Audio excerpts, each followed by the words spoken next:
Hello friends, स्वागत है आपका अपने 10th ओनली यूट्यूब चैनल पर।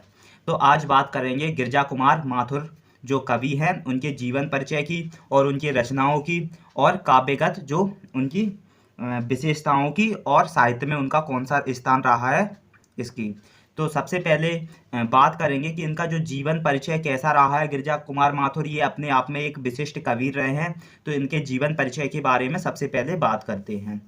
तो गिरजा कुमार माथुर का जो जन्म 1919 में मध्य प्रदेश के अशोकनगर में हुआ था। जो गिरजा कुमार माथुर का जन्म 1919 में और मध्य प्रदेश के अशोकनगर में हुआ था। उनकी जो प्रारंभिक शिक्षा घर पर ही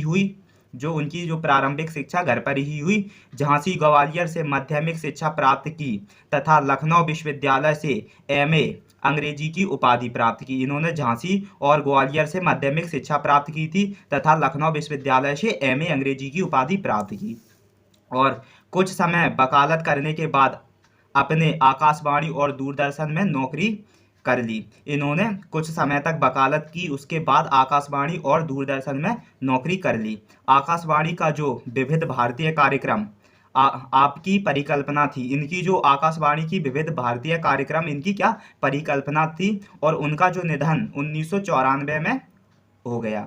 जो गिरजा कुमार माथुर का जन्म की बात करें तो 1919 में इनका जन्म हुआ था और मध्य प्रदेश के अशोकनगर में, और इनकी जो निधन हो गया था गिरजा कुमार माथुर का वो 1994 में हुआ था, 1994 में हुआ था। इनकी प्रमुख रचनाओं की बात करेंगे कि जो गिरजा कुमार माथुर की प्रमुख रचनाएं किस प्रकार हैं।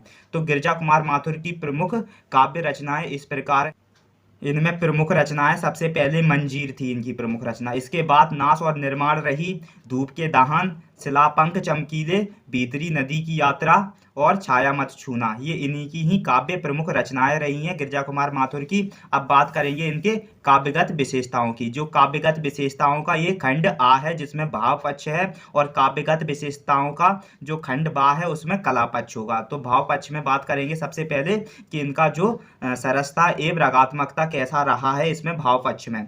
तो गिरजा कुमार माथुर का जो काव्य सरसता एवं रागात्मकता से भरीपूर्ण है। राग एवं ध्वनियों के संयोग से इन्होंने अनुपम और रागात्मकता उत्पन्न की थी। इन्होंने जो राग और ध्वनियों से के संयोग से इन्होंने अनुपम और रागात्मकता को उत्पन्न की थी। ठीक है, इसके बाद बात करेंगे मानव की जो अभिव्यक्ति, मानव की अभिव्यक्ति कैसी रही है इसमें गिरजा कुमार जो माथुर में मानव की अभिव्यक्ति कैसी रही है। माथुर के जो काव्य में मानव मन की सहज अभिव्यक्ति हुई है।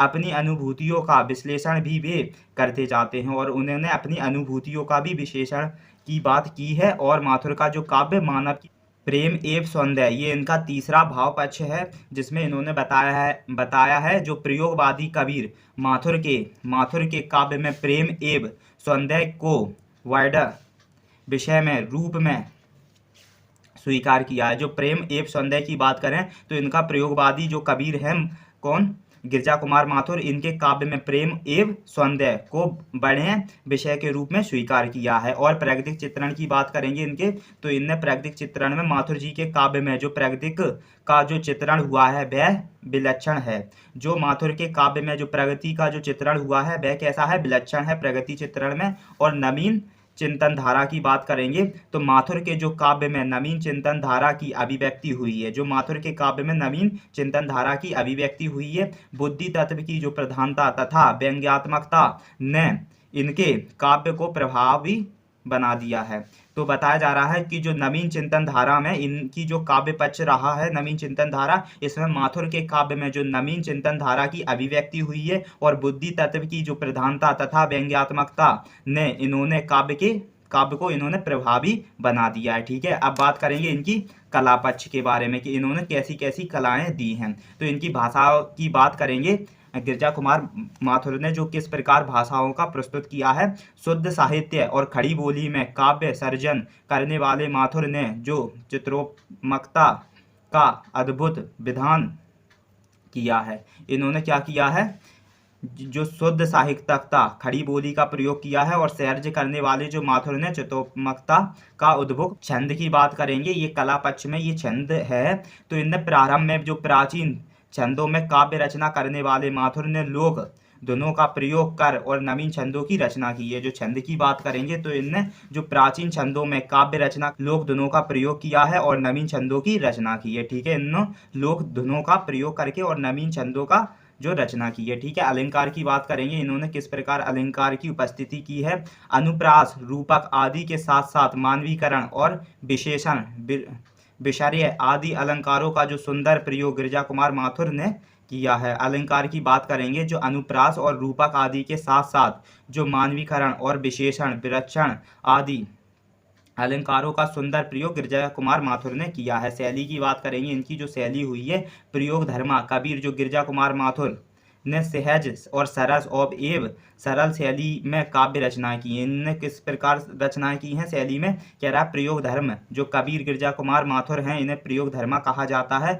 और इन्होंने सहज और सरस और सरल शैली में काव्य की रचनाएं की हैं। अब इनके साहित्य में इनका कौन सा स्थान रहा है उसकी बात करेंगे, क्योंकि ये अपने आप में बहुत बड़े एक उपनिषद कबीर रहे हैं। तो प्रथम तारा सप्तक के प्रमुख कबीर गिरिजा कुमार माथुर प्रयोगवाद के महत्वपूर्ण कबीर हैं। अपने नवीन दृष्टिकोण के माध्यम से साहित्य को नई प्रेरणा तथा दिशा प्रदान की है। हिंदी साहित्य में इन्हें निरंतर स्मरण किए जाते रहेंगे। इन्होंने कहा है जो प्रथम तार सप्तक के प्रमुख कबीर रहे हैं गिरिजा कुमार माथुर और इन्हें प्रयोगवाद के महत्वपूर्ण कबीर माने जाते हैं। ये प्रयोगवाद के महत्वपूर्ण कबीर माने जाते हैं। इनका जो साहित्य में स्थान है ये प्रयोगवाद में कैसे महत्वपूर्ण कबीर माने जाते हैं और इन्होंने अपने नवीन दृष्टिकोण के माध्यम से साहित्य को नई प्रेरणा तथा दिशा प्रदान की है। और इन्होंने अपने नवीन दृष्टिकोण के माध्यम से साहित्य को नई जो प्रेरणा तथा दिशा प्रदान की है और हिंदी साहित्य में इनका निरंतर स्मरण किया जाता रहेगा। ये हिंदी साहित्य में एक उपनिषद और श्रेष्ठ कबीर माने जाते हैं, क्योंकि इनका निरंतर स्मरण किया जाता रहेगा हिंदी साहित्य के रूप में। तो ये गिरिजा कुमार माथुर की ये जो कबीर है इनका ये साहित्य परिचय रहा है। तो आई होप आपको ये साहित्य परिचय बिल्कुल सरल भाषा में समझ में आया होगा। तो प्लीज़ वीडियो को लाइक कर लें और चैनल को ज़रूर सब्सक्राइब कर लें, क्योंकि मैं ऐसी रिलेटेड वीडियो बनाता रहता हूं कबीर से रिलेटेड और किसी इतिहास से रिलेटेड। तो आपको ये बहुत ही इंपॉर्टेंस होने वाली है। जो 10वीं 12वीं के छात्र हैं उनके लिए भी इम्पॉर्टेंस है और जो कॉम्पिटिटिव एग्जाम्स की तैयारी कर रहे हैं उनके लिए भी बहुत ही ज़रूरी और पावरफुल वीडियो होने वाली है। तो प्लीज़ चैनल को सब्सक्राइब कर लें और वीडियो अच्छी लगी हो तो लाइक करें एंड शेयर करें।